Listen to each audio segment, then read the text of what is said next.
النار أما بعد فأعوذ بالله من الشيطان الرجيم بسم الله الرحمن الرحيم محمد رسول الله والذين معه أشداء على الكفار رحماء بينهم تراهم ركعا سجدا يبتغون فضلا من الله ورضوانا صدق اللہ العظیم۔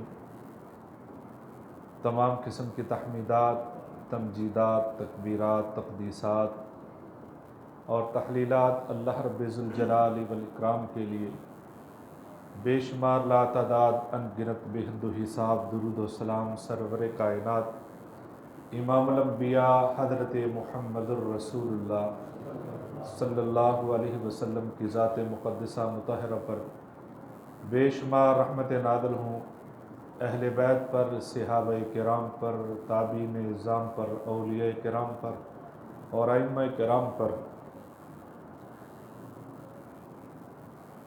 گزشتہ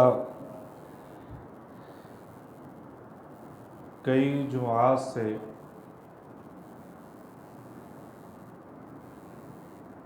صحابہ کرام رضوان اللہ علیہم اجمعین کی سیرت کے حوالے سے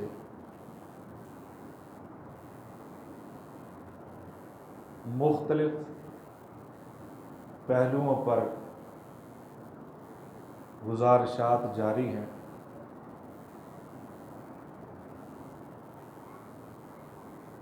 وہ اس لیے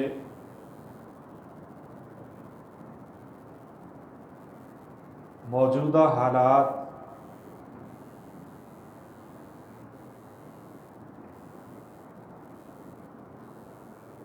دین کے لیے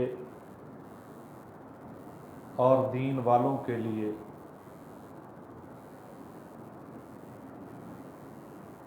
بڑے اجنبی سے ہیں۔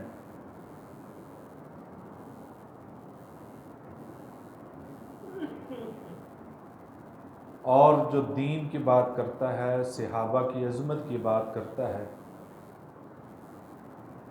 اور علل اعلان کرے گا، وہ کسی نہ کسی طرح کسی پکڑ میں آ جاتا ہے۔ لیکن ہرزہ سرائی کرنے والوں کی تعداد بھی بڑھتی جا رہی ہے، ان کی ہمت بھی بڑھتی جا رہی ہے اور ان کو لگام ڈالنے والا بھی کوئی نہیں۔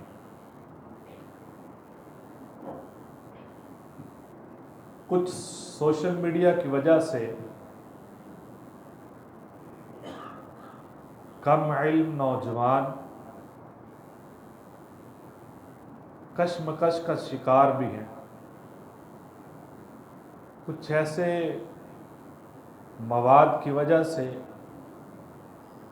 جن کے پاس علم نہیں ہوتا، کچے ذہن جو ہوتے ہیں، وہ خلقشار کا شکار ہو جاتے ہیں۔ اس لیے مسلسل یہ سلسلہ تھوڑا سا لمبا کیا ہے اور اس میں وہ پہلو رکھے ہیں جو سیرت، اخلاق، عبادات اور معاملات کے اعتبار سے ہمارے لیے مشعل راہ ہے۔ آج کا موضوع بھی اسی حوالے سے ہے کہ جلیل القدر صحابہ کرام رضوان اللہ علیہم اجمعین کا آپس میں تعلق کیسا تھا۔ ہمارے ہاں ایک گروہ دوسرے گروہ سے اور دوسرا پہلے گروہ سے ان صحابہ کی کچھ تقسیم کر کے خود ہی آپس میں گتھم گتھا ہے، اور یہ عرصہ دراز سے ہے۔ ہم ان کی جماعت کو تو دیکھیں جن کے بارے میں اختلافات ہیں، ان کے آپس میں تعلق کیا تھا؟ وہ تو آپس میں جن کی وجہ سے ہم کتنے فرقوں میں بٹ رہے ہیں، وہ تو آپس میں اتنے باہم شیر و شکر تھے، اور ہم ایک دوسرے کو دیکھنا پسند نہیں کرتے۔ بیائی نہیں کہ مسلمان یہ واحد امت محمدیہ، یہ واحد امت ہے کہ جس کو یہ اعزاز حاصل ہے، یہ سارے انبیاء پر ایمان رکھتے ہیں۔ باقی جتنی امتیں ہیں وہ سارے انبیاء پر ایمان نہیں رکھ سکتی۔ یہ اعزاز کس کے حصے میں ہے؟ امت محمدیہ کے۔ یہ حضرت عیسیٰ علیہ السلام سے لے کر حضرت آدم علیہ السلام تک سب کو مانتے ہیں، اور ایمان حضرت محمد الرسول اللہ صلی اللہ علیہ وسلم پر بھی لے آئے۔ یہ کسی اور کو اعزاز نہیں ہے۔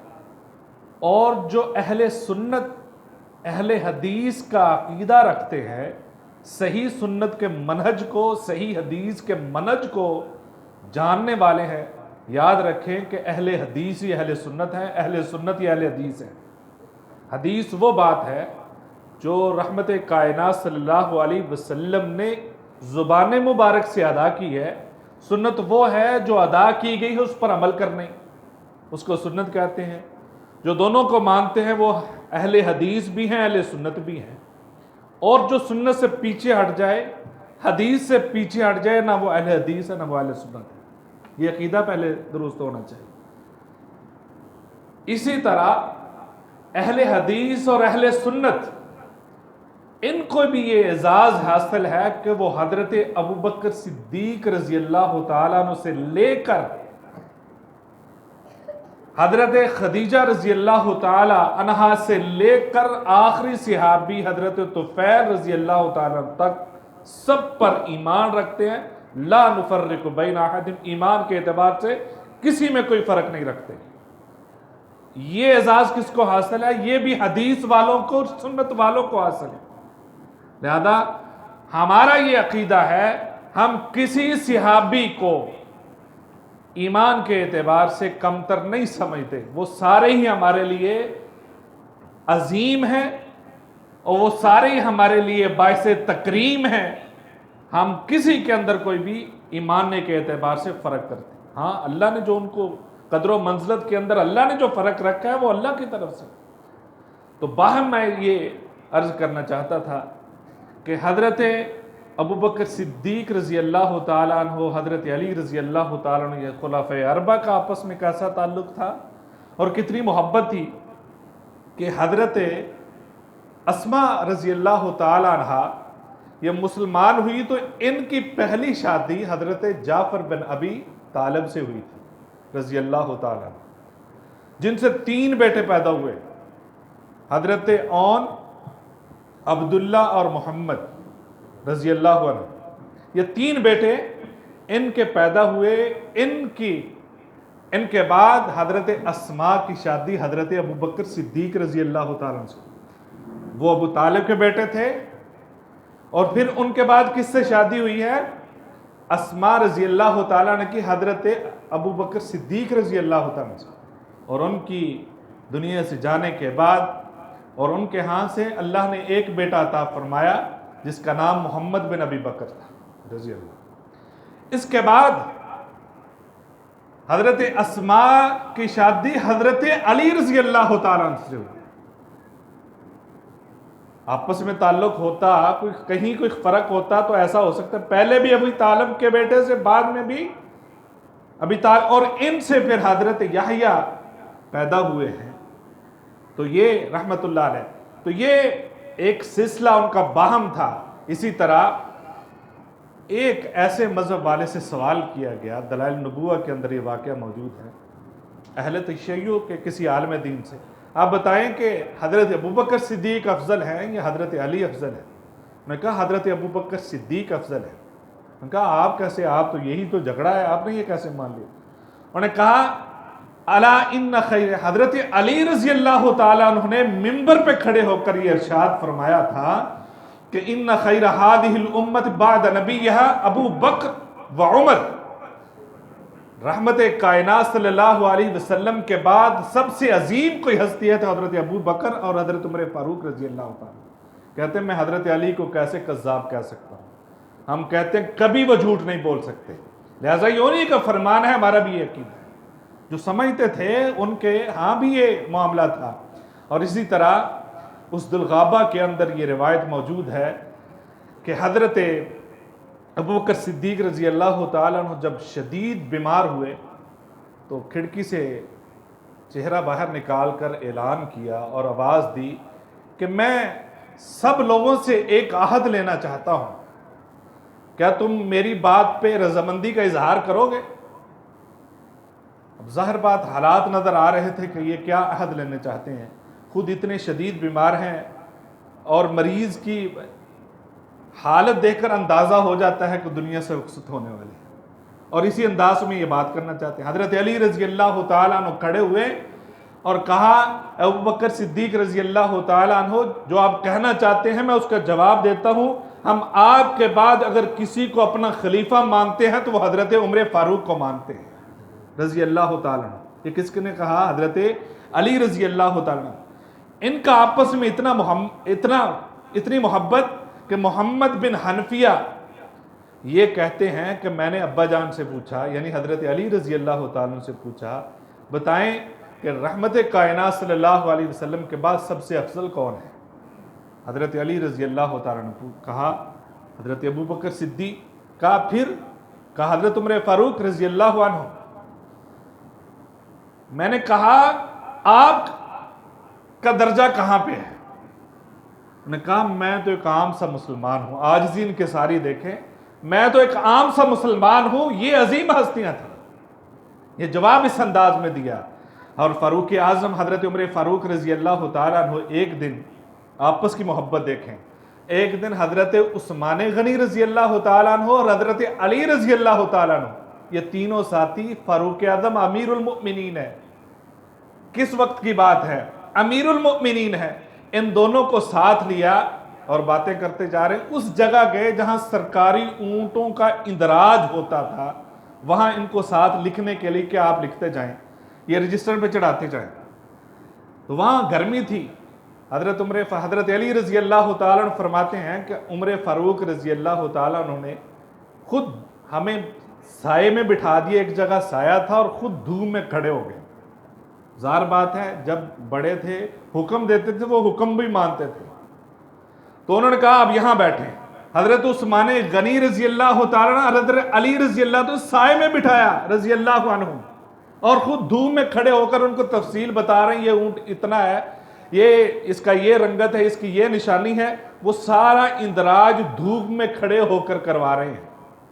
اور حضرت علی رضی اللہ تعالیٰ عنہ صاحب علم بھی تھے، عثمان غنی رضی اللہ تعالیٰ عنہ کو ایک کان میں کہتے ہیں یا ابت استاجرہ ان خیر من استاجرت القوی الامین، جو حضرت موسیٰ علیہ السلام کے لیے حضرت شعیب علیہ السلام کی بیٹیوں نے کہا تھا ابا جان یہ مزدور رکھنا ہے تو یہ رکھیں، یہ بڑا امانت دار بھی ہے، بڑا جسیم بھی ہے، بڑا قوی بھی ہے، طاقتور بھی ہے، ایماندار بھی ہے، ایماندار ہے اور امانت دار ہے۔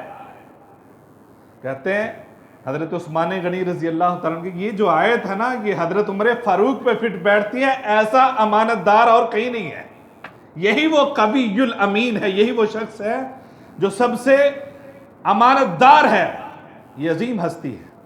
یہ آپس میں تینوں کی محبت ہے، اور حضرت علی رضی اللہ تعالیٰ عنہ نے فرمایا تھا کہ خیر الناس بعد رسول اللہ صلی اللہ علیہ وسلم، رسول اللہ صلی اللہ علیہ وسلم کے بعد سب سے افضل حضرت ابو بکر اور عمر ہیں۔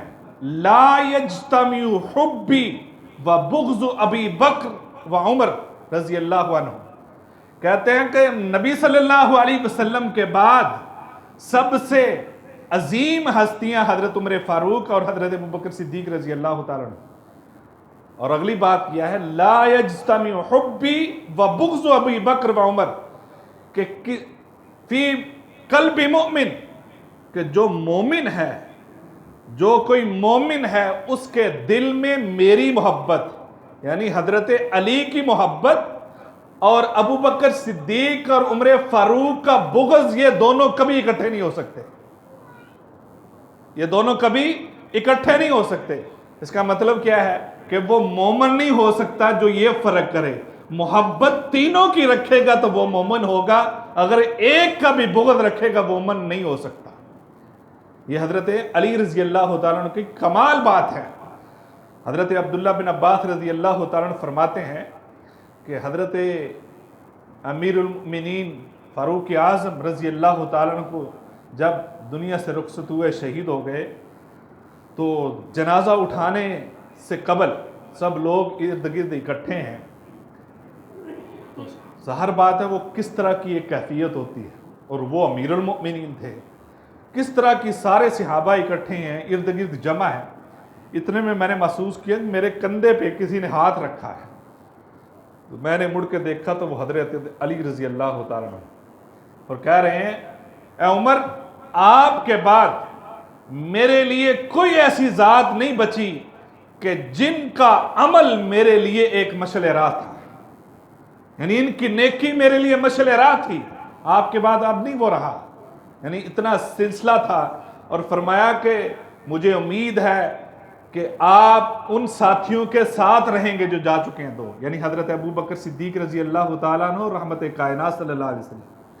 کیوں کہ میں نے رحمت کائنات صلی اللہ علیہ وسلم کو فرماتے ہوئے اکثر سنا تھا کہ میں ابو بکر اور عمر فلاں جگہ گئے، فلاں جگہ گئے، اپنا نام اکیلے نہیں لیتے تھے، دونوں کا ساتھ لیتے تھے. کب کہہ رہے ہیں؟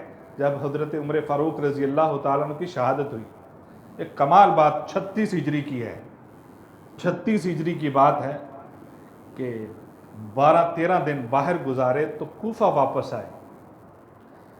واپس آئے تو سوال یہ کیا گیا آپ محل میں ٹھہریں گے، ادھر آپ کا بندوبست کر دیں، یعنی کہ اتنے دنوں کے بعد آئے ہیں. تو حضرت علی رضی اللہ تعالیٰ نے 36 ہجری میں یہ جواب دیا جو آپ زر سے لکھنے کے قابل ہے. ان کی کوئی لڑائی نہیں تھی آپس میں. انہوں نے کہا نہیں، میں محل میں نہیں ٹھہروں گا، کیونکہ امیر المؤمنین عمر فاروق رضی اللہ تعالیٰ عنہ کا یہ عمل تھا کہ وہ محل میں نہیں جاتے تھے، وہ مسجد میں جاتے تھے، اس لیے میں مسجد میں ٹھہروں گا. یعنی ان کا عمل پسند تھا. جس سے محبت ہوتی ہے نا تو بندہ اس کے نقش قدم پہ چلنے کی کوشش کرتا ہے. کہتے ہیں حضرت عمر فاروق رضی اللہ تعالیٰ عنہ کا عمل یہ تھا کہ وہ مسجد میں ٹھہرتے تھے، اس لیے سیدھے مسجد گئے، 2 رکعت نماز ادا کی اور وہاں ڈیرے ڈال لیے، وہاں موجود رہے. تو یہ ان کی محبت تھی، یہ ان کی آپس میں ایک لگن تھی، شوق تھا، اور ایک دوسرے کے ایسی نیکیوں کو شمار بھی کرتے تھے، ان کا خیال بھی رکھتے تھے. اور عمر فاروق رضی اللہ تعالیٰ عنہ سے محبت اس قدر آپس میں ان کا لگاؤ ہے کہ حضرت ابو بکر صدیق رضی اللہ تعالیٰ عنہ جب خطاب کیا تھا تو اس وقت بھی حضرت علی رضی اللہ تعالیٰ عنہ کھڑے ہو کر بولے تھے کہ ہمیں آپ سے کوئی شکایت نہیں ہے، صرف اتنی سی شکایت ہے کہ ہمیں مشورے میں شامل نہیں کیا گیا. شکایت صرف اتنی تھی، ہمیں مشورے میں شامل کیا جاتا. اور پھر حضرت ابو بکر صدیق اور حضرت عمر فاروق رضی اللہ تعالیٰ عنہ کے ساتھ ہر جگہ موجود رہے مشاورت میں، اور کئی اتنے فیصلے تھے کہ ان کے ساتھ حضرت عمر فاروق رضی اللہ تعالیٰ عنہ کی ہیلپ کی. انہوں نے ساتھ مشاورت دی. جو بات میں عرض کرنے لگا تھا وہ یہ تھی کہ اتنی محبت ہے کہ 17 ہجری میں حضرت عمر فاروق رضی اللہ تعالیٰ عنہ، یعنی نبی صلی اللہ علیہ وسلم کی تقریباً 7 سال بعد کی بات ہے کہ حضرت علی رضی اللہ تعالیٰ عنہ نے ام کلثوم کا نکاح عمر فاروق سے کروایا. ام کلثوم کا نکاح حضرت عمر فاروق رضی اللہ تعالیٰ عنہ سے کروایا، اور وہ حضرت علی رضی اللہ تعالیٰ عنہ کی بیٹی تھی. لہذا 40,000 درہم کے عوض، اور یہی وہ ام کلثوم تھی جو رات کو گشت کے ساتھ بھی اکثر حضرت عمر فاروق رضی اللہ تعالیٰ عنہ کے ساتھ ہوتی تھی، اور اکثر جب خواتین کا کوئی معاملہ ہوتا تو وہ ان کو ساتھ لے کر جاتے تھے. لہذا حضرت عمر فاروق رضی اللہ تعالیٰ عنہ، حضرت عثمان غنی رضی اللہ تعالیٰ عنہ، حضرت علی رضی اللہ تعالیٰ عنہ باہم ہر جگہ شیر و شکر نظر آتے ہیں. کہیں ان کے آپس میں اختلاف اگر اختلاف تھا تو مال اکرام تھا، اگر اختلاف تھا تو احترام کے ساتھ تھا، ان کو بتا دیتے تھے. اور ہم ان کے بارے میں، ان ہستیوں کے بارے میں آپس میں اختلاف کرتے ہیں تو گالیاں نکال کر کرتے ہیں. وہ عظیم ہستیاں ہیں، اگر اختلاف کرتے ہیں، کوئی بات کا جواب دیتے ہیں تو اگلے کو گالیاں نکال کر برا بھلا کہہ کر کرتے ہیں، جبکہ ایسا ہرگز نہیں کرنا چاہیے۔ ہمارا یہ عقیدہ ہے کہ لا نفرق بین احد منہم، کہ حضرت عمر فاروق رضی اللہ تعالیٰ عنہ ہو، یا حضرت ابو بکر صدیق ہوں، یا عثمان غنی ہوں، یا حضرت علی ہوں، یا حضرت طفیل آخری صحابی ہوں، ہم سب کو صحابہ عظیم مانتے ہیں، نبی صلی اللہ علیہ وسلم کے ساتھی مانتے ہیں، کسی میں ماننے کے اعتبار سے کوئی فرق نہیں کرتے۔ حضرت علی کی بات سنیں کہ جب زخمی تھے عمر فاروق رضی اللہ تعالیٰ عنہ، تو ایک آدمی کو بھیجا کہ جو ریاض الجنہ یعنی بدری گروہ کے پاس بھیجا، جو ریاض الجنہ اور روضہ رسول کے درمیان بیٹھتے تھے، یعنی قبر کے بارے میں کچھ پوچھنا چاہتے تھے۔ تو انہوں نے آدمی بھیجا، پوچھے جا کر ان سے، انہوں نے ہچکچاہٹ کا اظہار کیا، تو حضرت علی رضی اللہ تعالیٰ عنہ وہاں موجود تھے، تو انہوں نے جواب یہ دیا کہ ہم تو یہ چاہتے ہیں، ہماری خواہش اور تمنا یہ ہے کہ ہماری عمریں عمر کو لگ جائیں، ہماری عمریں عمر کو لگ جائیں، یہ اتنی عظیم ہستیاں ہیں۔ یہ خواہش، حالانکہ عمر جو اللہ کی طرف سے ملتی ہے، جتنی ملتی ہے، یہ ایک ہی دفعہ حضرت آدم علیہ السلام نے حضرت موسیٰ علیہ السلام کو دی تھی، جو بعد میں واپس لے لی تھی۔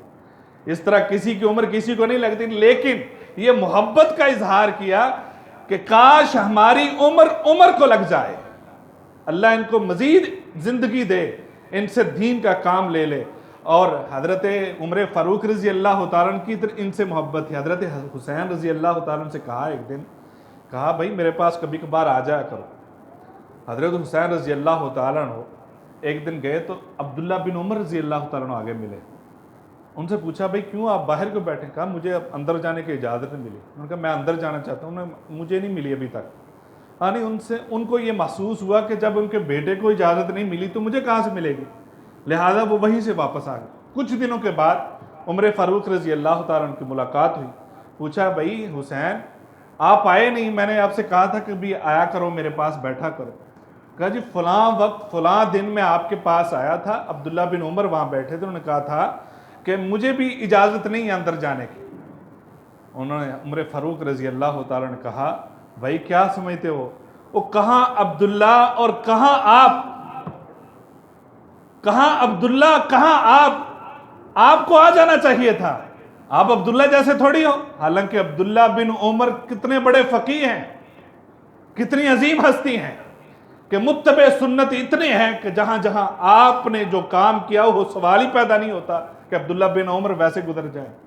تو حضرت عمر فاروق کہتے ہیں وہ کہاں اور آپ کہاں، یعنی اتنا احترام آپس میں، ہماری لڑائی کہاں پہ ہے۔ بات کرنے کا مقصد یہ ہے کہ جس طرح صحابہ آپس میں رحماء بینہم، آپس میں بڑے رحم دل تھے، بڑے قریب تھے ایک دوسرے کے، اور ہم کیوں اتنے ایک دوسرے کے دور ہیں، ہمارے اندر کہیں نفرتیں ہیں، قدورتیں ہیں، ویسے بھی ہم ختم کریں۔ وہ اتنے بڑے حادثات بھی ہو جاتے تھے تب بھی ایک تھے۔ آپ کو پتہ نا وہ مشہور واقعہ کہ امیر معاویہ رضی اللہ تعالیٰ عنہ کو روم کے سربراہ نے یہ خط لکھا تھا، اب آپس میں لڑائی ہے آپ کی، تو اگر آپ چاہتے ہیں تو ہم آپ کو کمک بھیجیں، آپ کو مدد بھیجیں۔ انہوں نے کہا روم کے جواب دیا، اے روم کے کتے تم نے کیا سمجھ رکھا ہے کہ ہم آپس میں اگر ہماری کوئی اختلافات ہیں، نظریات کا کوئی فرق ہے تو ہم آپ کی بات مان لیں گے، آپ سے مدد لیں گے، ہم آپ کو دشمن سمجھیں گے، لڑنا پڑا تو میں اسلامی فوج کا ایک ادنا سپاہی بن کے آپ کے خلاف لڑوں گا۔ ان کا کوئی اختلاف نہیں تھا۔ نظریات کا اختلاف ایک دو بھائیوں کے درمیان ہو سکتا ہے، میاں بیوی کے درمیان ہو سکتا ہے، باپ بیٹے کے درمیان ہو سکتا ہے، یہ ہوتا ہے، ہر جگہ ہو سکتا ہے، لیکن اختلاف کا مطلب یہ نہیں ہوتا کہ دوسرے کا احترام بھی ختم کر دیں۔ اختلاف آپس میں اختلاف نظریے سے آغاز ضرور کریں، لیکن احترام کا بیڑا گرک نہ کریں۔ اور کسی کو بات سمجھانی ہے تو دلیل سے سمجھانی چاہیے، غصے سے نہیں سمجھانی چاہیے۔ دلیل ہے تو بات کریں، نہیں دلیل تو بات مان لیں۔ اگر آپ کے پاس دلیل نہیں، بڑوں سے ہم سنتے آئے ہیں یہ کوئی دلیل نہیں ہے، ایسا کرتے آئے ہیں یہ کوئی دلیل نہیں ہے۔ آپ کو دلیل نظر آ گئی ہے تو آپ اس کو مان لیں۔ اور صحابہ کرام رضوان اللہ علیہم مجمعین پھر میں دوبارہ وہ عقیدہ دہرا دوں کہ ہم ان کو نبی کے ساتھی مانتے ہیں، ان کو ماننے میں ہم کسی کے اندر کوئی فرق، ماننے کے اعتبار سے کوئی فرق نہیں کرتے۔ جو اللہ نے ان کو رتبے دیے ہیں وہ اپنی اپنی جگہ پہ ہیں، اور ہم بھی اسی رتبے سے مانتے ہیں، لیکن ان کے اختلافات کی وجہ سے ہم آپس میں نہ لڑیں۔ اللہ ہمیں سمجھنے کی توفیق عطا فرمائے۔ وآخر دعوانا الحمدللہ۔